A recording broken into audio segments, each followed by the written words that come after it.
Shine परिवार के आप सभी कस्टमर, सभी एसोसिएट, आप सभी को Rashid Naseem, chairman shine group का प्यार भरा नमस्कार। साथियों, मेरी इस वॉइस नोट को मैं समझता हूं कि अब तक की मेरी भेजी गई सभी वॉइस नोट से कई गुना ज़्यादा महत्वपूर्ण होगी, आपके काम की होगी, चाहे वो आप कस्टमर हों, चाहे आप एसोसिएट हों। और आपकी बहुत ढेर सारी शंकाओं के और सवालों के समाधान के साथ साथ कंपनी के डायरेक्शंस, एसोसिएट्स के डायरेक्शंस और कस्टमर के डायरेक्शंस को निर्धारित करेगी। सबसे पहले तो मैं अपने उन सभी कस्टमर्स को संबोधित करना चाहूंगा जो अपनी लाइबिलिटी को लेकर के सबसे ज़्यादा परेशान हैं। आपकी परेशानियों का स्तर अलग अलग लेवल पर हो सकता है, लेकिन हकीकत यह है कि 5 साल, 6 साल, 7 साल, जो भी अरसा आपके पैसे को कंपनी में आए हुए हुआ हो, किसी का भी पैसा होगा तो चिंता लाजमी सी बात है और उसमें किसी तरह से कोई भी इनकार या इग्नोरेंस नहीं की जा सकती है। मैं बताना चाहूंगा कि वो सारे कस्टमर्स जो कोर्ट कचहरियों में गए, जो एफआईआरों पे गए, आज कोर्ट के द्वारा अगर उनका डिसीजन जो भी आया है, अब आगे उनकी जिम्मेदारी, उनके पैसे की जिम्मेदारी एजेंसी के द्वारा, कोर्ट के द्वारा निर्धारित कर दी गई है। तो यहां पर तो कंपनी से उनसे कोई लेने देना, कोई मतलब है नहीं। कंपनी उनके लिए किसी प्रकार से लायबल नहीं है। जो भी समय सीमा उनकी लगेगी, 6 महीना, साल, 2 साल, 5 साल, 10 साल, जो भी समय सीमा उनकी लगेगी, वो समय सीमा उनके दस्तावेज, उनके डॉक्यूमेंट्स, साथ ही साथ कंपनी की तरफ से उठाए गए वो सारे एक्शंस जिसमें कंपनी अपने ऊपर लगाए झूठे आरोपों को, गलत तरह के हमारे साथ किए गए व्यवहारों को और जो गलत आरोप लगाकर कंपनी के संचालन को बाधित किया गया, उन सभी चीज़ों को कंपनी जब जब अपोज करेगी, जब जब उन पर कंपनी बात करेगी, तब तब ये समय सीमा बढ़ती जाएगी और बढ़ती जाएगी, बार बार बढ़ती जाएगी। खुले तौर से मैं आज ये बात कह सकता हूं कि जो लोग जा चुके हैं लीगल में, जिन्होंने अपना मिजाज आज भी बनाया हुआ लीगल में जाने के लिए, हमारी सेहत पर या हमारे किसी भी कार्यशैली पर इन बातों का कतई कोई प्रभाव नहीं पड़ने वाला है कि वो लीगल में जाते हैं या नहीं जाते हैं। वो उनका मामला है, क्योंकि लीगल में गए हुए सभी लोग अपना पैसा पाएं, ये हमारी भी कामना है, हमारी भी कोशिश है। लेकिन उन्हें गलत तरीके से लीगल में ले गए हुए लोग, उनसे झूठ बोलकर उनको लीगल में ले गए हुए लोग, ऐसे केसेस जिन केस में कंपनी के अंदर उनका पैसा नहीं आया और उसके बाद भी लीगल में जाने के बाद उन्होंने तथ्यों को छुपाया, ऐसे लोग जिन्होंने कंपनी की ज़मीनों पर रजिस्ट्रियां भी करा ली, पैसे भी प्राप्त कर लिए, फिर भी उन्होंने इसकी इंफॉर्मेशन नहीं दी, ऐसे सभी लोग और उन्हें सहायता करने वाले लोग जो भी हुए,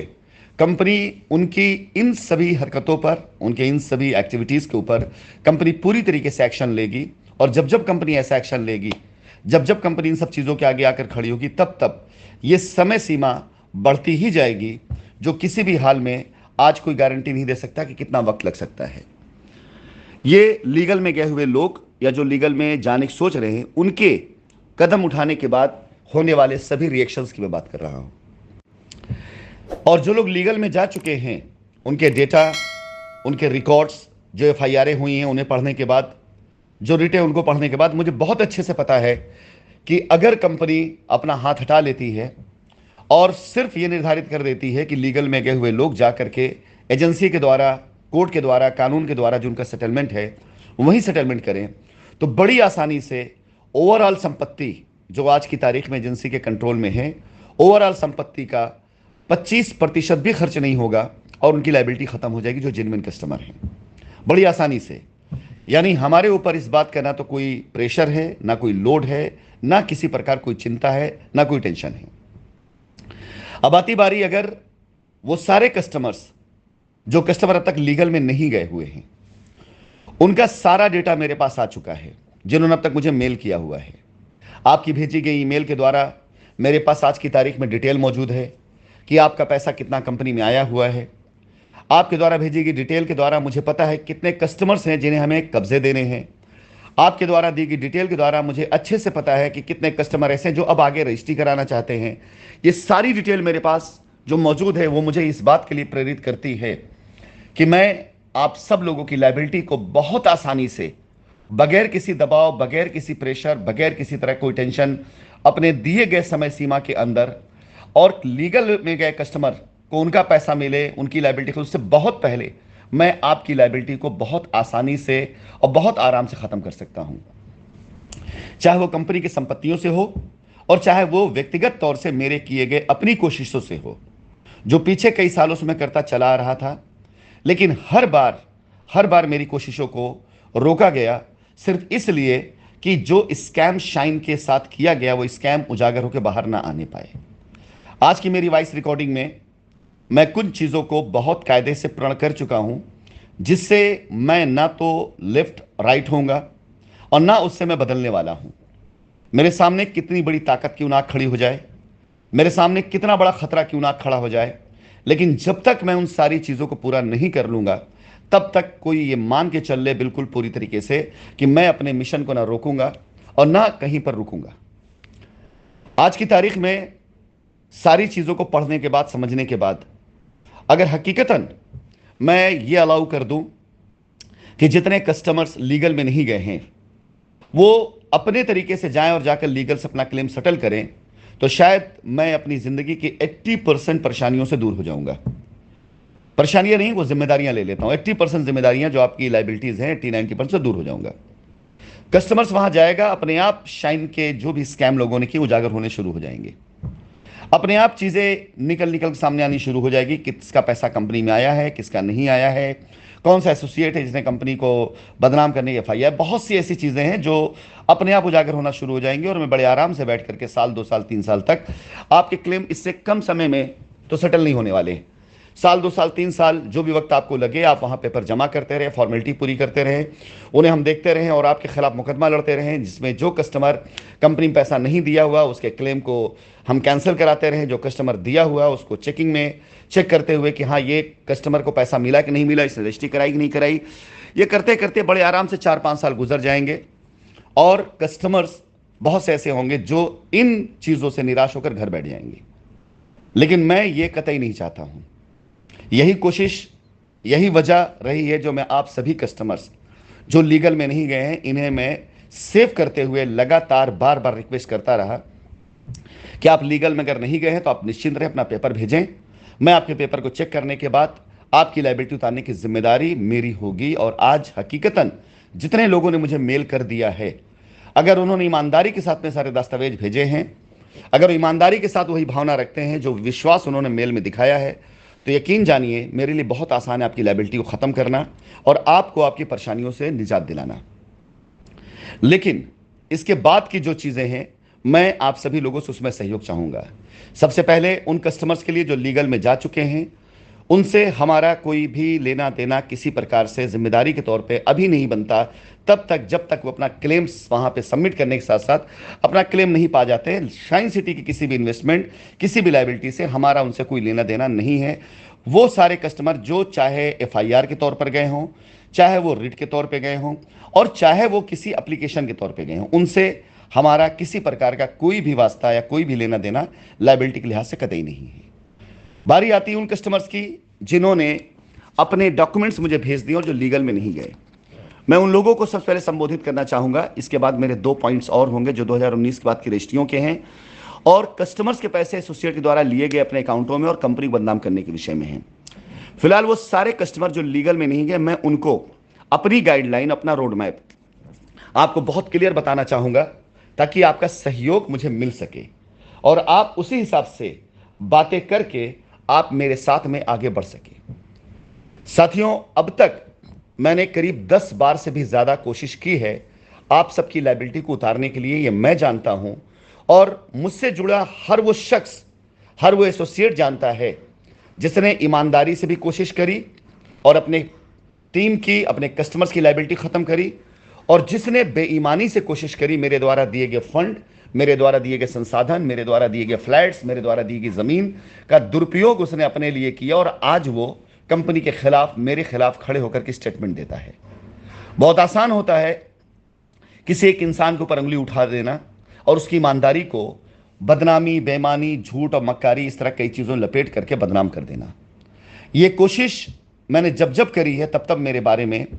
कभी एसोसिएट्स के द्वारा अफवाहें फैलाई गई और हमेशा मैंने यह भी देखा है कि जब जब मैं एग्रेसिव हुआ हूं आपकी लायबिलिटी उतारने के लिए, हिंदुस्तान के कुछ मीडिया ग्रुप ऐसे हैं जो अपनी खबरों में कस्टमर्स को वो इंफॉर्मेशन कम देते हैं जिससे कस्टमर का लाभ हो, बल्कि मेरा गुणगान बहुत ज्यादा करने लग जाते हैं और ऐसी अफवाहों को हवा देने लग जाते हैं जिसकी वजह से कस्टमर्स और एसोसिएट्स, ये दो के दोनों के अंदर एक शंका चली जाए। अच्छी बात है। किसी भी इंसान को बड़ा बनने के लिए सबसे पहले हिंदुस्तान के अंदर मीडिया में बदनाम होना पड़ता है। सबसे पहले हिंदुस्तान की मीडिया उसे इतना प्रचारित कर देती है गलत नामों से, गलत तरीकों से, कि पूरा हिंदुस्तान उसे जान जाता है। और फिर जब व्यक्ति अपने सामर्थ्य के द्वारा, अपने संसाधनों के द्वारा, अपनी ईमानदारी द्वारा लड़कर वापस लौटता है, तो वही मीडिया गुणगान गाती है और सवाल करती है कि आपको कैसा लगता था जब हिंदुस्तान के अंदर लोग आप पे उंगलियां उठाया करते थे, आपको ऐसे से बातों से नवाजा करते थे, और आज आपको कैसा लग रहा है। तो ये एक ऐसा प्रोसेस है जिसे मैं अच्छे से समझता हूं, जानता हूं, और ये भी जानता हूं कि जब तक मेरे बारे में निगेटिव पब्लिसिटी मीडिया में नहीं आएगी तब तक मुझे तरक्की नहीं मिलेगी। और धन्यवाद उन सभी लोगों का जिन्होंने इससे पहले मेरे बारे में निगेटिव पब्लिसिटी करके मुझे वर्ल्ड वाइड, इंटरनेशनल लेवल पे इतना मशहूर कर दिया कि आज की तारीख में मेरी अगर कोई पहचान बनी बाहर के उसमें देशों में या बाहर के उसमें व्यापारियों के साथ में, बिजनेसमैन के साथ में, तो उसके पीछे की वजह वही हिंदुस्तान के अंदर मीडिया का चलाया गया प्रोपेगेंडा रहा है। तो फिलहाल मैं आगे बढ़ता हूं अपनी चीज़ों पे, लेकिन अब ऐसी चीज़ों पर रोक लगाने का समय आ चुका है। ऐसे लोगों को जवाब देने का समय आ चुका है जो लोग हमेशा हमेशा मेरी कोशिश और मेरी ईमानदारी को गलत तरीके से आप तक पहुंचाते रहे हैं, सिर्फ इस वजह से कि मैं दुबई में हूं या मैं हिंदुस्तान से बाहर हूं।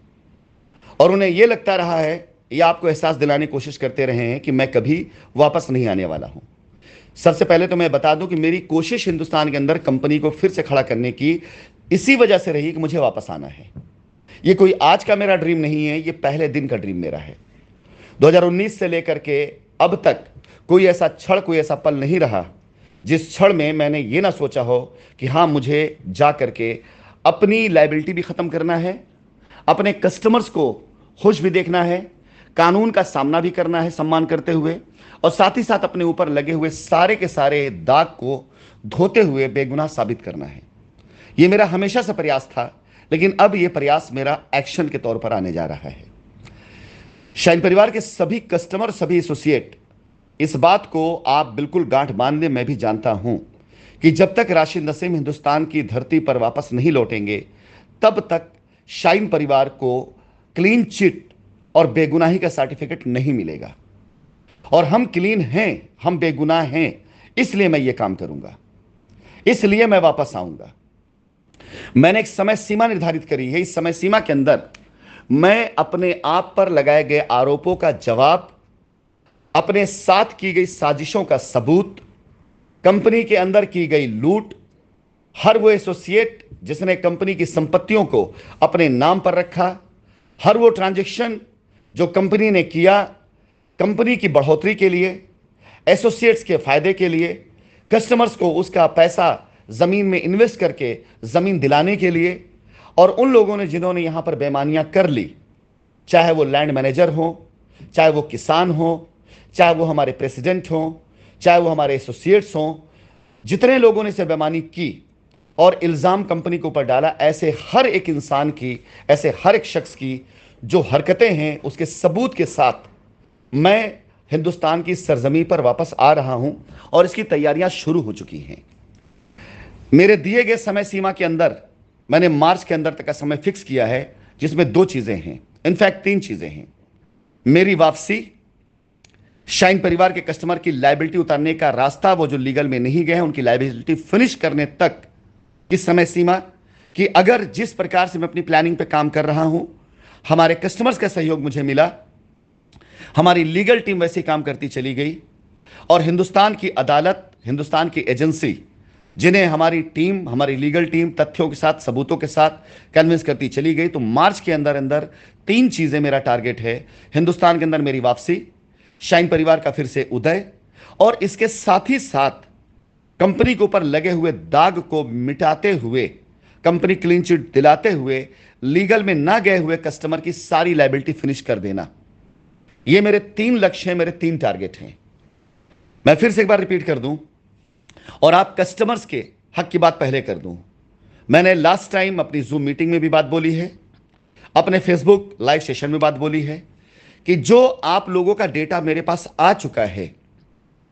उस डेटा के आधार पर मैं बहुत ज्यादा कन्विंस्ड हूं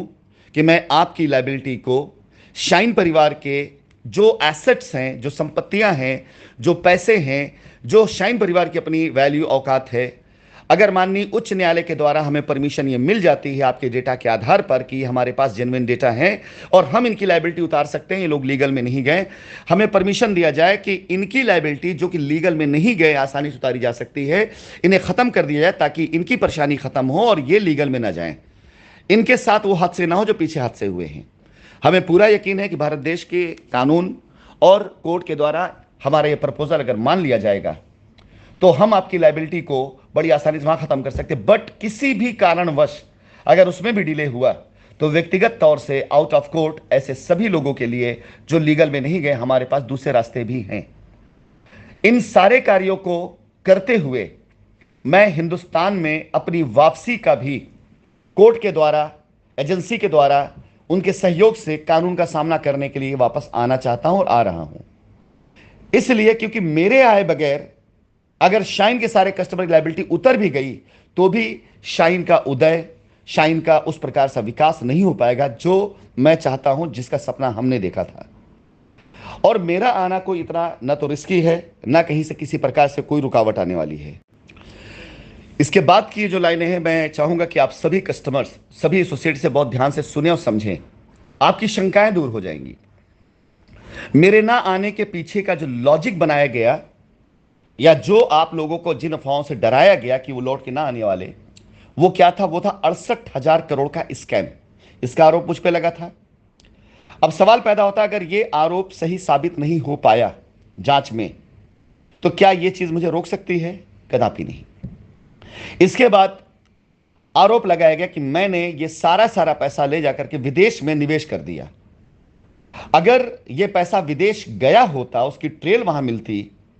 तो यह जांच होती कि यह पैसा मैं कहां लेके गया। जब किसी प्रकार के ऐसी किसी चीज का अब तक कोई ऐसा सबूत या सुराग मिला नहीं, जो कि काम हुआ नहीं, तो उसका सुराग कहां से मिलेगा? तो अगर यह जांच में निकल करके आ जाता है कि पैसा कहीं बाहर नहीं गया है, कहीं विदेश में इन्वेस्ट नहीं हुआ है, सारा पैसा हिंदुस्तान के अंदर है, किसानों के पास में है, लैंड मैनेजर के पास में, एसोसिएट्स के पास में है, बिल्डर के पास में है, डेवलपर के पास में है, तो वो आरोप, वो इल्जाम भी यहां पर खत्म होता है, जिसकी वजह से लोगों को लगता है मैं वापस नहीं आने वाला। एफआईआरों में यह लिखा गया कि मैं पैसा लेकर भाग गया। उन पे जांच भी की गई। उन जांचों के आधार पर अभी तक कोई भी चीज ऐसी सामने इसलिए भी नहीं आ पाई, और मैं जानता हूं, मुझे यकीन है, अभी जांच अगर चल भी रही है तो भी मुझे यकीन है इसलिए सामने नहीं आएगी कि ऐसा कोई भी काम किया ही नहीं गया है जो कानून का उल्लंघन करता होगा। ऐसा कोई काम नहीं किया गया है जिसने कभी भी यह कोशिश शामिल रही हो कि हां, अगर कल भविष्य में कुछ होता है तो मैं सिक्योर होकर के इन पैसों का इस्तेमाल करूं। ऐसा कभी कोई काम नहीं किया गया। मेरा हर एक कदम सिर्फ और सिर्फ कंपनी की ग्रोथ के लिए हुआ है। मेरा हर एक कदम सिर्फ और सिर्फ कंपनी के कस्टमर्स और एसोसिएट के प्रति उनकी ग्रोथ के लिए हुआ है। तो मुझे अच्छे से पता है, इसलिए मैं लड़ रहा हूं कि मैंने ऐसा कोई भी अपराध नहीं किया है, ऐसा कोई भी जुर्म नहीं किया है जिसकी वजह से मुझे हिंदुस्तान से भागना पड़े, जिसकी वजह से मुझे वापस आने में कोई तकलीफ, कोई परेशानी हो। तो वो सारे के सारे आरोप जो मेरे ऊपर लगाए गए, उन सारे आरोपों पर सवाल करते हुए कि अगर ये आरोप कहीं से सही साबित हुए हैं तो इन आरोपों के साक्ष्य दिए जाएं, सबूत दिए जाएं, और अगर ये आरोप सही साबित नहीं हुए हैं तो मैं इनका खंडन करने के लिए और इन आरोपों के खिलाफ कानूनी क्या कार्रवाई हो सकती है, इससे लड़ने के लिए मैं वापस आना चाहता हूं। हमारे कस्टमर्स को अगर हमें 100 रुपए देना है और हमारे पास 150 रुपए है, 200 रुपए है, 300 रुपए है, तो वहां पर भी यह खतरा खत्म हो जाता है कि हम अपने कस्टमर्स की लायबिलिटी कैसे उतारेंगे। हम वहां पे पूर्ण रूप से सुरक्षित हैं। अगर हमारे कस्टमर को 100 रुपए देना और हमारे पास 80 पैसे भी हैं, 80 रुपए भी हैं, तो भी 20 रुपए, 30 रुपए का जो शॉर्टफॉल है उसका इंतजाम मैं बड़ी आसानी से अपने संसाधनों के द्वारा, अपने परिचितों के द्वारा बहुत आसानी से करा सकता हूं। आप सभी कस्टमर को मैं ये बातें सिर्फ इसलिए बहुत गहराई समझने और समझाने की कोशिश कर रहा हूं कि आपके मन से यह शंका निकल जानी चाहिए कि आपकी लायबिलिटी नहीं उतर सकती थी या मैं वापस नहीं आऊंगा। ऐसी कौन सी वजह है जो मुझे वापस आने से रोक सकती है? ना तो मैंने आप लोगों के पैसे का कोई गबन किया है, ना मैंने कोई बैंक से इतना बड़ा लोन लिया हुआ है कि लोन नहीं चुका सकता हूं, न मैंने कोई ऐसा काम किया है जो काम की वजह से मुझे शर्मिंदा होना पड़े, मैं आपका सामना करने में हिचकूं। तो इसलिए हिंदुस्तान की सरजमी पर मुझ पे लगाए गए वो सारे के सारे आरोप जो झूठे थे, गलत थे, बेबुनियाद थे, जिनका कोई सबूत नहीं है, उन आरोपों का खंडन करने के लिए और आप कस्टमर्स की लायबिलिटी को उतारने की परमिशन लेने के लिए मैं अपने जो लॉयर मेरे हैं, जो मेरी लीगल टीम है, उनके द्वारा मैं हिंदुस्तान की कोर्ट में खुद ब खुद अपनी तरफ से यह पेपर सबमिट करने जा रहा हूं कि मैं वापस आ रहा हूं, और वापस आकर के मैं अपने ऊपर लगाए गए आरोपों का सामना भी करूंगा और अपने कस्टमर्स की लायबिलिटी को भी उतारूंगा। और एक एक व्यक्ति, एक एक शख्स जो 2019 से लेकर अब तक उसने जिस तरह की भी हरकतें करी हैं, चाहे पेपर वर्क के अंदर फ्रॉड किया गया हो रजिस्ट्री कराते हुए, चाहे पोजीशन देने के नाम पर कस्टमर से पैसे वसूले गए हों फर्जी पेपर देकर, चाहे कस्टमर्स के पैसे अपने अकाउंटों में लेने के बाद भी कस्टमर्स को पुलिस स्टेशन का रास्ता दिखाया गया हो और उन्हें कोर्ट का रास्ता दिखाया गया हो सिर्फ इसलिए ताकि वो बचे रहें, ऐसा हर एक कृत्य, ऐसा हर एक काम मेरी नजर के सामने सबूतों के साथ में है। एक तरफ मेरे पास हजारों ऐसे सबूत जो यह साबित करते होंगे कि कंपनी को बर्बाद और बदनाम करने की कोशिश सिर्फ इसलिए की गई ताकि लोग अपनी दुकानें चला सके। सोशल मीडिया पर डाली गई पोस्टें, व्हाट्सएप ग्रुप बना बनाकर कंपनी के बारे में फैलाई गई अफवाहें, एसोसिएट्स के द्वारा कस्टमर को बहकाने के लिए उन्हें बार बार कन्विंस करने की कोशिश, उसकी रिकॉर्डिंग,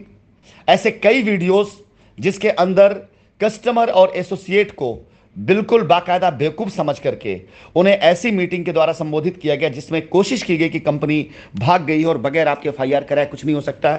याद करिए 2019 से 20, 20 से 21, 21 से 22, 22 से 23 के बीच में जितने लोगों ने जितने प्रोपगंडे चलाए, वो सारे प्रोपगंडे वो कंपनी को फेवर करते हैं, अब वो मुझे फेवर करते हैं। अब मेरे ऊपर लगाए गए आरोप अगर साबित नहीं हुए तो मुझे फेवर करते हैं। अब वो मेरी बेगुनाही के सबूत हैं, वो मेरी तरफ से की गई कोशिशें, जो मैं कोशिश करता तो उसके रिएक्शन में किए गए वो हरकत, वो मेरी बेगुनाही के सबूत हैं। तो आप सभी कस्टमर्स को मैं बता देना चाहूंगा कि आगामी 3 माह के अंदर अंदर कोर्ट की अगली तारीख आने से पहले पहले मैं हिंदुस्तान की अदालत में अपनी तरफ से खुद यह एप्लीकेशन डाल रहा हूं और सारी तैयारियां हो चुकी हैं और मेरी ऑलमोस्ट सभी बातें हो चुकी हैं कि मैं हिंदुस्तान में आकर के न्यायालय का सामना करके, न्यायपालिका का सामना करके, जांच एजेंसियों को पूरा सहयोग करते हुए, एक एक डेटा, एक एक रिकॉर्ड, एक एक चीज उन्हें देते हुए अपनी कंपनी को और अपने ऊपर लगाए गए आरोपों को गलत साबित करते हुए अपनी कंपनी को बेगुनाह साबित करूं, खुद को बेगुनाह साबित करूं। तो आप सभी कस्टमर एसोसिएट इस बात के लिए बिल्कुल से दिमाग में बैठा लें, जो ये मान के चल रहे थे कि राशिद जी वापस नहीं आएंगे इसलिए सारा झूठ, सारा प्रोपगेंडा, सारी अफवाहें चल जाएगी, कतई नहीं, सवाल नहीं पैदा होता। मैं वापस आ रहा हूं। मैं एक बात और बोल दूं आप सभी लोगों को, वापस आने के बाद अगर मेरे जीवन के सबसे लंबा समय भी अगर जेल के पीछे चला गया, कस्टडी में रह गया, तो भी मुझे मंजूर है। लेकिन शाइन परिवार के ऊपर लगाई गई वो सारे के सारे कलंक, वो सारी की सारी बदनामियां मैं उन्हें धोऊंगा और जरूर धोऊंगा। मेरे इस कदम का शाइन परिवार के किसी कस्टमर, किसी एसोसिएट, कोई भी मैनेजमेंट टीम, कोई भी स्टाफ, कोई भी व्यक्ति समर्थन करे या ना करे, लेकिन मैं ये काम जरूर करूंगा। इस काम के पीछे मेरा फैसला है और इस काम को मैं सिर्फ इसलिए करूंगा क्योंकि मुझे अपनी कंपनी को बेदाग और बेगुनाह साबित करना है। हम पर लगाए गए आरोपों में अगर कुछ प्रतिशत हम पर सही निकल भी गया, हम उसकी सजा काटने के लिए तैयार हैं। हम पर लगाए गए आरोपों पर अगर हमारे ऊपर कहीं कोई सच्चाई निकल करके आ गई, हम तैयार उसकी पेनाल्टी भरने के लिए। लेकिन हम भगोड़े नहीं हैं, हम डरपोक नहीं हैं। हमने कंपनी को बहुत दिलेरी से चलाया है। आज उस दिलेरी को दिखाने का सही समय है। इससे पहले आप सभी लोगों का समर्थन हुआ करता था, तब मैं हिंदुस्तान की सरजमीन पर हर जगह दमदारी के साथ खड़ा रहता था। आज भी आपका समर्थन मुझे है। फिर भी मिले या ना मिले, मैं अकेले ही इस काम को करने के लिए अपना कदम आगे बढ़ा रहा हूं। मैंने आप लोगों से कहा था कि 20 तारीख तक मैं इंतजार करूंगा और 20 तारीख के बाद मेरे एक्शन चालू होंगे। तो जिन लोगों ने 2019 के बाद रजिस्ट्रियां कराई भी, उनके लिए 10 दिन बचा हुआ है, लेकिन बाकी चीजों के लिए मेरे एक्शन आज से शुरू होने जा रहे हैं। तो आप सभी कस्टमर जो लीगल में नहीं गए हैं वो ये जान लें कि अगर मैं हिंदुस्तान वापस आ रहा हूं तो मेरे सामने आने का लक्ष्य सिर्फ आप कस्टमर जिनकी लायबिलिटी मुझे खत्म करना है। किसी भी हाल में, चाहे वो शाइन की जमीनों से हो और चाहे वो व्यक्तिगत तौर से मेरे किए गए प्रयासों से हो, कुछ भी हो, मैं आपकी लायबिलिटी को किसी भी हाल में लायबिलिटी नहीं रहने दूंगा। अगर मेरे उठाए कदमों में आपका समर्थन मुझे मिलता रहा तो आप मेरे उठाए गए हर वो कदम जिसमें आपको लगे कि हां इसकी वजह से आपका लाभ है, आपका फायदा है, आपका कोई नुकसान नहीं है, मैं आपका समर्थन, आपका सहयोग चाहूंगा। वो कदम क्या होंगे मैं इसके बाद के अपने अगले वॉइस नोट बताऊंगा, लेकिन मैं वापस आते ही और आने के साथ ही अपनी एप्लीकेशन में, अपनी रिट में यह गुहार भी लगा रहा हूं कि मेरे वो कस्टमर जिन्होंने मुझे मेल किया हुआ है, ये उनकी लायबिलिटीज हैं, जिनका ट्रस्ट लेवल मेरे ऊपर है, जिनका भरोसा मेरे ऊपर है और ये चाहते हैं कि मैं इनकी लायबिलिटी को पर्सनली, व्यक्तिगत तौर पे मैं उतारूं। इन्हें कानून का सहारा लेने की आवश्यकता नहीं, ये किसी प्रकार से लीगल नहीं जाना चाहते, मुझ पे भरोसा करते हैं और मैंने इनसे 3 माह के अंदर लायबिलिटी उतारने का वादा किया। या तो कंपनी के एसेट्स उतारने का परमिशन दिया जाए, अगर कुछ साबित नहीं हो और कुछ भी बचा रह गया जांच करने के लिए, या थोड़ा बहुत भी लगा आप जांच, तो आप जांच करते रहिए, हमें परमिशन दीजिए ताकि व्यक्तिगत संसाधनों से हम इनकी अपनी जो लायबिलिटीज हैं वो मेरे अपने खुद के कॉन्टैक्ट से, अपने खुद के साथी लोगों से, चाहे मैं उनसे कर्जे लूं, चाहे मैं उनसे उधार लूं, चाहे मैं उनसे किसी भी तरीके से करूं, मैं इनकी लायबिलिटी खत्म करूंगा। तो आप कस्टमर्स के लिए मैं अगर ये पूरा प्रयास कर रहा हूं तो इन प्रयासों में उठाए गए कदमों में कुछ ऐसी एक्टिविटीज होंगी जिसमें मुझे आपके सहयोग की आवश्यकता होगी। आप वो कस्टमर जिनकी लायबिलिटी उतरनी है, जिनका पैसा जेन्युइन है, वो कस्टमर जिनकी लायबिलिटी उतरनी है, उन्होंने पैसा कंपनी के अकाउंट में नहीं किसी और अकाउंट में दिया है, वो कस्टमर जिन्होंने 2019 के बाद रजिस्ट्रियां करा ली हैं और आज कानून की धाराओं की वजह से उनकी रजिस्ट्रियां निरस्तीकरण की तरफ जा रही है, हर कस्टमर मेरे लिए बहुत इंपॉर्टेंट है। मैं नहीं चाहता हूं कि आपका कोई गलत इस्तेमाल करे, मैं नहीं चाहता हूं कि एक बार फिर से आपको रोना पड़े, दर्द धक्के खाना पड़े। मैं वादा करता हूं कि मार्च के अंदर अंदर की मेरा एक प्रयास है कि मैं आपकी लायबिलिटी को खत्म कर दूंगा और निपटा भी दूंगा, बिल्कुल निपटा दूंगा। अगर आपका सहयोग मुझे मिलता रहा, जो मैं आपसे चाहूं, अगर वो मुझे प्राप्त होता रहा, तो मैं वादा करता हूं, यह गारंटी देता हूं कि मैं कहीं फेल नहीं होऊंगा। आप गर्व के साथ ये कहेंगे, हां राशिद जी की ईमानदारी को, राशिद जी कंपनी की ईमानदारी को साबित करने के लिए आपने अपना सहयोग दिया और इस बंदे ने अपनी बलबूते पर, अपनी क्षमताओं से आपको लायबिलिटी फ्री किया। मेरी अगली वॉइस नोट में क्या सहयोग आपसे मुझे चाहिए मैं वो बताऊंगा। फिलहाल मैं चाहूंगा इस वॉइस नोट को हर एक कस्टमर बहुत ध्यान से सुने, समझे और आगे फॉरवर्ड करे, लोगों को बताए कि राशिद जी कभी नहीं भागे थे। भगाने के लिए उन पर आरोप लगाए गए, उन आरोपों के आधार पर कहा कि वापस नहीं आएंगे। अगर इतना बड़ा आरोप लगाने के बाद भी मैं चुप नहीं रहा, खामोश नहीं रहा, मुझे बार बार चुप कराने की कोशिश की गई, कभी मीडिया में गलत खबरें डाल करके, कभी बहुत कुछ ऐसी चीज डाली गई जहां दूसरा आम आदमी होता चुप मारकर बैठ जाता। इतना बड़ा रिस्क कोई अपने सर पे ना लेता, लेकिन मैं लड़ा। मैं लड़ा सिर्फ इसलिए कि मुझे मेरे कस्टमर्स और मेरी कंपनी दोनों की इज्जत वापस चाहिए, मुझे मेरे एसोसिएट वापस चाहिए। मैं भारत देश के कानून का सम्मान बहुत पहले से करता रहा हूं, आगे भी करता रहूंगा, हमेशा करता रहूंगा और मैं उस कानून के सम्मान के साथ ना तो कोई खिलवाड़ कर सकता हूं और ना किसी को करने दूंगा। हो सकता है शायद मेरे 4-5 सालों की इस एक्टिविटी के बीच में एजेंसियों को, कानूनी संसाधनों को मेरे बारे में कुछ गलतफहमियां हो गई हों। उन गलतफहमियों को दूर करने के लिए मैं उनका सामना करने आऊंगा, अपनी बेगुनाही को साबित करने के लिए मैं उनके सामने आऊंगा। अगर कहीं मुझसे गलती हुई है तो उस गलती सजा भोगने के लिए मैं सामने आऊंगा। आप दूसरे शब्दों में कह सकते हैं कि हां बिल्कुल मैं सरेंडर कर दूंगा और सरेंडर करने के साथ साथ मैं कानून की सारी प्रक्रियाओं का सामना करूंगा, लेकिन मैं अपने देश से, अपने देश के कानून से, अपने कस्टमर से और अपने देश के उन सभी वासियों से जो मुझे भरोसा करते हैं, उनके साथ कभी छल ना करता था, ना करूंगा। साथियों, आप सभी कस्टमर एसोसिएट के लिए अगला संदेश जो मेरा जाएगा, मैं चाहूंगा कि उसमें आप सब लोग मेरा सहयोग करें ताकि हम सब मिल करके कंपनी को बेगुनाह साबित करते हुए, सभी उन बेगुनाह एसोसिएटों को जो आज परेशान हो रहे उन्हें बचाते हुए, आपकी लायबिलिटी उतारते हुए शाइन के ऊपर लगे हुए कलंक को मिटा सकें। क्योंकि मेरा मकसद शाइन पे लगा कलंक मिटाना है और ये तब तक नहीं मिट सकता जब तक आप कस्टमर लायबिलिटी नहीं उतर सकती, और आप कस्टमर की लायबिलिटी भी तभी उतर पाएगी जब शाइन पर लगा हुआ कलंक मिटेगा। तो दोनों एक दूसरे के पूरक हैं और दोनों एक दूसरे का सहयोग करना चाहते हैं। दोनों के सहयोग के बगैर कोई काम नहीं हो पाएगा। धन्यवाद।